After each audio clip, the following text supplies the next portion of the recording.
Rasulullah SAW berada di atas mimbar, sedangkan di tangannya ada cincin. Maka beliau melemparkannya seraya bersabda, cincin ini telah menahan aku. Terkadang aku memandanginya dan terkadang aku memandang kalian. Hadis riwayat An-Nasa'i jilid 8 halaman 155. Al-Iraqi berkata sanadnya sahih. Oleh karena itu, para ulama memakruhkan lukisan dan hiasan berada di dalam masjid, sebab dia dapat merenakan orang yang melaksanakan sholat.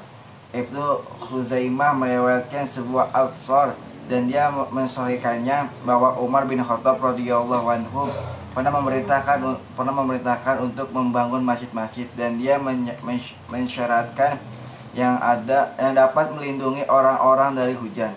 Dan jangan sekali-kali kamu mewarnainya dengan warna kuning atau merah, karena akan mengganggu manusia. Al-Thar ini diberi komentar oleh Imam Bukhari. Hadis Bukhari dalam Fathul Bari jilid 1 halaman 539. Imam Ahmad berkata, tidak boleh menulis sesuatu apapun pada kiblat, karena itu akan melalaikan orang yang sedang sholat. Al-Mughni halaman 73. Pintu kedua, sesuatu yang berhubungan dengan hati. Barang siapa yang memenuhi hatinya dengan rasa cinta kepada dunia, maka dia tidak akan mungkin mampu membebaskan dirinya darinya, baik ketika sholat ataupun sewaktu-waktu lainnya. Sebab orang yang mencintai sesuatu akan selalu memikirkannya. Dia memang melaksanakan sholat, ia berdiri, ruku, sujud, dan duduk, namun hatinya dilalaikan dan disibukkan dengan keduniawian. Setan terbang bersamanya dari satu lembah ke lembah lainnya dan dari satu angan ke angan lainnya. Demi Allah, sesungguhnya pintu masuk yang kedua ini sangat berat. Jarang sekali orang selamat darinya kecuali orang-orang yang dikaruniakan taufik Allah. Obatnya hanyalah dengan mengetahui kadar dan kehinaan dunia ini, serta banyak mengucapkan doa. Ya Allah, jadikanlah dunia berada hanya di tangan kami, dan jangan Engkau menjadikan dalam hati kami. Hendaknya Anda mengingat keagungannya ketika berdiri tegak di hadapannya. Dialah yang telah membinasakan Fir'aun dan meluluhkan kebengisan para durjana dan pembangkang. Allah, Masya Allah. Paham yang tadi disampaikan Mas Arga? Apa tadi Mas? Setan. Dan Rasulullah SAW bersabda, barang siapa yang mengenakan jimat, maka dia telah menyekutukan Allah. Barang siapa yang menggunakan apa? Menggunakan jimat, maka ia telah menyekutukan Allah. Ya. Dan di rumah tidak boleh ada lonceng, patung, kalau bisa gambar-gambar makhluk ya. Itu tempat sembunyinya setan. Kita ngaji, setannya pergi keluar misalkan dari tubuh kita, dan dia akan sembunyi di patung, di gambar. Makanya lihat aja gambar-gambar itu, lihat matanya, pasti serem ya, serem gitu matanya. Itu biasanya sembunyinya itu di mata ya. Boneka itu biasanya, boneka juga begitu. Setan itu sembunyinya di situ. Ya. Bukan masalah fanatik, bukan fanatik atau tidak fanatik, tapi yang pasti setan itu akan senang bersembunyi di dalam patung, di antaranya boneka. Gitu. Anak-anak itu bahagianya bukan boneka, bukan dengan mainan, tapi dengan Al-Quran. Kalau anak-anak bahagianya dengan atau diberikan mainan, maka dia akan bosan. Anak-anak itu akan bosan. Kasih robot-robotan, nanti akan dihancurkan lama-lama. Tapi kalau anak-anak ini ya usia di atas 5 tahun ini sudah tidak boleh dikasih mainan lagi. Kalau anak-anak dikasih mainan, dipegangin uang, nanti akan jahat. Nanti setelah bosan punya dia akan mencuri atau mengambil, merebut punya orang lain. Jadi kalau sudah 5 tahun ke sana atau 4 tahun ke sana itu dibekali, dibahagiakan dengan Al-Quran, dengan agama. Kalau sudah dibahagiakan dengan agama, maka dia tidak akan ada bosan-bosannya, malah semangat, pengennya beli Iqra, pengennya beli Al-Quran, begitu, pengen beli gamis yang baru, pengen beli mukena yang baru, begitu kalau anak kecil itu. Tapi kalau sudah diberikan mainan, maka dia akan bosan dan minta mainan yang lainnya, terus aja dirusak, dihancurkan, gitu ya, ya. Jadi jangan minta mainan, nggak boleh gitu, gitu ya, nggak boleh minta mainan.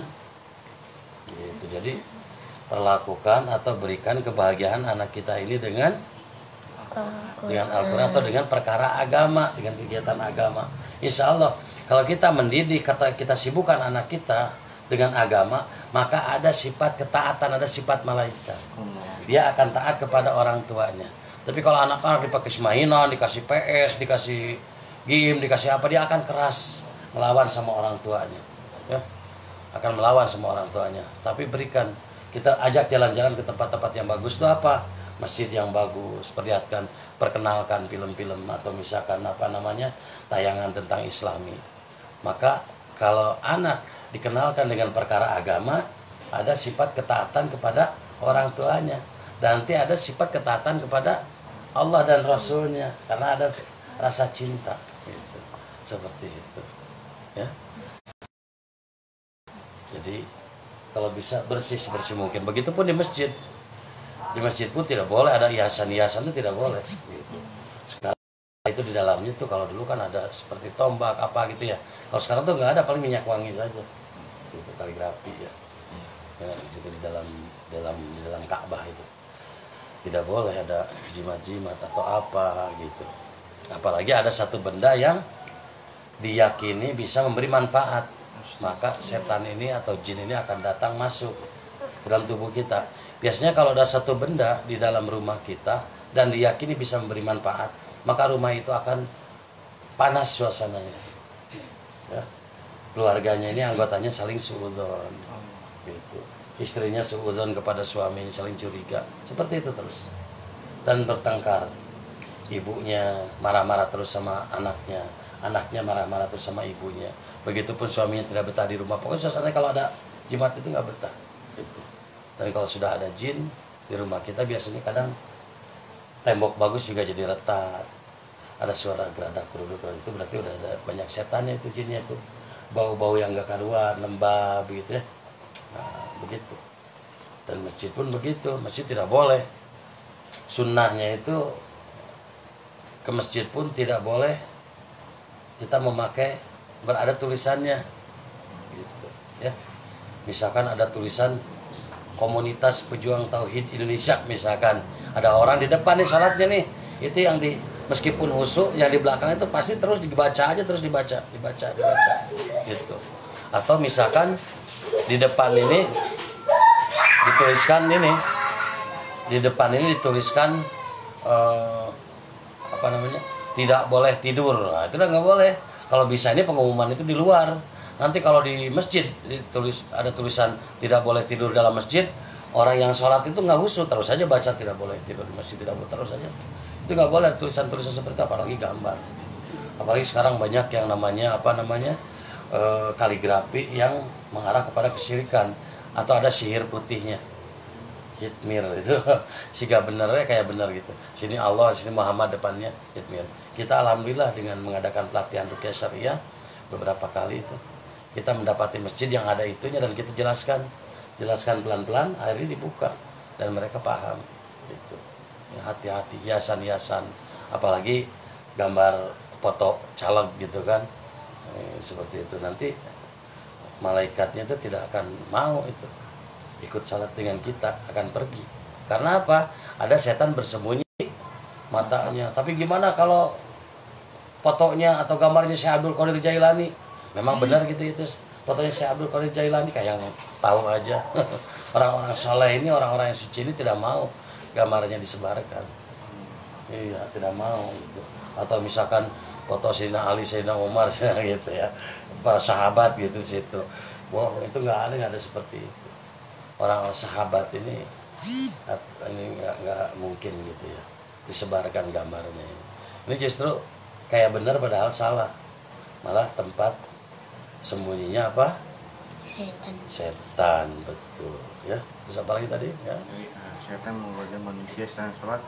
Ada dua pintu. Yang pintu pertama itu jadi mengingat kayak depannya kayak ada tulisan-tulisan tadi itu, sama yang kedua itu yang kedua itu mengingat dunia. Mengingat dunia, betul. Ya.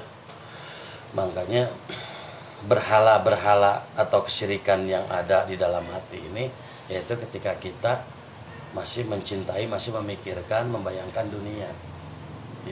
Ya, ini bahaya sekali. Makanya kenapa maksudnya la ilaha illallah Muhammadur Rasulullah itu mengeluarkan keyakinan kepada makhluk dari dalam hati kita dan memasukkan hanya kebesaran Allah saja. Jadi wiridnya kemana? Ilallah, la ilaha illallah, la ilaha illallah. Tapi la ilaha illallahnya dalam hatinya pengen supaya bisa jadi kaya raya atau disegani sama orang. Nauzubillah. Bukan berarti diresapi, dihayati. La ilaha illallah, la ilaha illallah, la ma'budu illallah. Jadi tidak yang berhak disembah selain Allah. Gitu. Jadi kita bergantung kepada Allah, kita meminta kepada Allah, kita berharap hanya kepada Allah saja. Itu artinya mengeluarkan kebesaran dari Allah. Dan banyak kenapa setan ini menggoda supaya ketika sholat ini hanya memikirkan dunia. Itu yang bahaya. Kalau sudah dunia berkesan dalam hati kita ketika meninggal ini, bukan la ilaha illallah Muhammadur Rasulullah, bukan. Tapi ketika meninggal ini dalam hati kita ini apa namanya? Kita misalkan di sawah ini belum dikasih air, sawah ini akan kering. Atau sawah ini harus subur, sawah ini harus panen banyak, sawah ini harus begini, sawah. Maka meninggalnya pun akan sawah begitu. Karena kebesaran sawah yang ada di dalam hati kita. Nauzubillah summa nauzubillah. Bagaimana kita meninggal ini di akhir hayatnya ini mengucapkan kalimat la ilaha illallah Muhammadur Rasulullah, dan hatinya meyakini apa yang diucapkan lisannya, tiada yang berhak disembah selain Allah Subhanahu wa taala. Setan ini paling takut, setan ini paling tidak mau hambanya ini meninggal dengan menyampaikan kalimat la ilaha illallah. Setan ini paling tidak suka, ya, karena kerjanya setan ini kan 24 jam menggiring kepada kesyirikan, menggiring kepada neraka. Jangan sampai dia di dalam hatinya ini ada kebesaran Allah. Begitu. Kalau sudah kebesaran makhluk kan begitu. Ya, dihitung-hitung sawah berapa petak, sekian, nanti untungnya sekian, hasilnya sekian, terus dihitung itu kayaknya pasti gitu. Padahal yang namanya dunia amat belum pasti. Dipikirkan ada harus dipikirkan ada hama orang, ya, belum cuacanya begitu. Kalau yang namanya sawah itu atau misalkan dunia itu, perkara dunia itu belum pasti karena pasti banyak halangannya gitu kan. Meskipun gampang, kalau perkara dunia ini gampang diucapkan tapi susah dilakukan. Modalnya sekian, untungnya sekian gitu ya. Ya hasilnya sekian, modalnya sekian, hasilnya sekian, kan begitu gampang sekali gitu. Ya, misalkan 2 orang ya di kakak, satu petak ini sama ukurannya, benihnya sama, tapi hasilnya pasti tidak akan sama, betul tidak? Airnya pun sama, tapi tidak akan sama hasilnya gitu. Karena rezeki memang sudah diatur. Makanya ketika tidak sama, saudaranya yang lebih beruntung, sehingga setan ini membisiki. Bagaimana caranya supaya ada perasaan hasad, iri, dengki seperti ini. Iri, kenapa adik saya hasilnya banyak, kenapa saya sedikit? Nah, itu setan tuh di situ. Ketika kita cinta kepada dunia, maka setan akan menggoda kita, maupun dalam sholat, maupun bermuamalah, bermuasaro, gitu. Ya, apalagi beribadah. Gitu. Makanya hati-hati, ya. Gampang sekali kita menjual di terminal ini aqua glass gitu ya. Misalkan aqua glass. Ini lumayan nih. Satu kotak isinya berapa? Ya, 40 gelas kan? Satu kotak. Berapa harganya? 15.000. Coba 40 kali 1.000 berapa? 40.000. Hah? 40.000. Nah, berarti 40.000 kan? Lumayan. Gitu. Ininya modalnya 15.000, untungnya 40.000. Ketika dijual satunya 1.000. Bawa ada ke terminal atau ke jalan nih. Aqua 1.000. Untuk 40.000. Besoknya lagi Aqua 1.000. Lumayan tuh 40.000. 2 hari 80.000. Terus gitu lagi. Aqua 1.000. Saking dia terkesan di dalam hati, yang diucapkannya itu adalah Aqua 1.000. Ketika dia meninggal, ketubruk bis, brok, jatuh. Jadi Aqua 1.000. Nauzubillah, subhanallah. Karena apa? Yang berkesan dalam hatinya ini adalah Aqua 1.000. Dia yakin akan bahagia dengan Aqua 1.000. Karena mendapatkan keuntungan yang seperti itu. Padahal tidak semuanya lakunya 1 dus misalkan. Kadang cuma laku berapa saja gitu. Itu juga jual dadat gitu ya. Seperti itu ya. Jadi bagaimana untuk mendapatkannya? Zikirkan la ilaha illallah wahdahu la syarika lah, ya. Lahul mulku wa ala kulli syai'in qadir. La ilaha illallah Muhammadur Rasulullah. La ilaha, dizikirkan, diwiridkan, tapi jangan ditarget. Terus biar lisan kita ini dibasahi dengan zikrullah, dengan mengingat kepada Allah. Maka lama-lama akan terkesan. Jangan ditarget, jangan dihitung. Wah, hari ini saya harus 1.000, harus 30.000, besok 1 juta, nanti malah gila nanti. Karena yang di otaknya dipikirkannya bukan la ilaha illallahnya, tapi hitungannya. Akhirnya jadi gila, jin masuk ke dalam tubuh kita. Begitu. Perbanyak ucapan la ilaha illallah. Dakwahkan pentingnya kalimat la ilaha illallah Muhammadur Rasulullah. Bagaimana caranya mendakwahkan kalimat la ilaha illallah Muhammadur Rasulullah? Sampaikan bahwa Allah Halik, Allah Razik, Allah Malik, Allah yang merubah suasana dan keadaan, Allah yang yang menghidupkan kita, Allah yang berikan nafas, Allah yang semua atas kehendak Allah. Apapun musibah dari Allah, ya, kematian, semua itu sudah Allah Subhanahu wa taala tentukan. Begitu. Sampaikan kepada saudara-saudara kita, teman kita. Jangan sampai mereka yakin bahwa pekerjaan inilah yang bisa membuat bahagia. Karena pekerjaan ini adalah dunia. Dunia ini adalah makhluk. Apabila kita yakin kepada makhluk, maka kita akan kecewa. Kita akan kecewa kalau kita ini pada nggak dengar nih, masa yang jauh aja dengar ini. Pada ngelamun semuanya nih. Ya, kalau kita yakin kepada makhluk, maka kita akan kecewa. Iya, kenapa? Karena makhluk ini tidak bisa memberi manfaat dan mudarat tanpa izin Allah Subhanahu wa taala. Meskipun kita kerja banting tulang dibanting-banting, ya enggak? Kepala dijadikan kaki dijadikan kepala ditendang-tendang, tetap saja yang namanya kita tahu-tahu udah dipecat atau tiba-tiba kita ini, kan itu sudah kehendak Allah. Jangan yakin kepada makhluk, nanti akan kecewa. Tapi kita tetap berusaha niatkan untuk ibadah.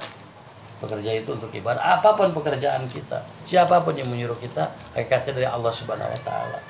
Insyaallah niat amal ya. Insyaallah. Untuk kesempurnaan majelis, kita tutup dengan doa kifaratul majelis. Subhanallah wa bihamdika, asyhadu an la ilaha illa anta, astaghfiruka wa atubu ilaik. Assalamualaikum warahmatullahi wabarakatuh. Waalaikumsalam.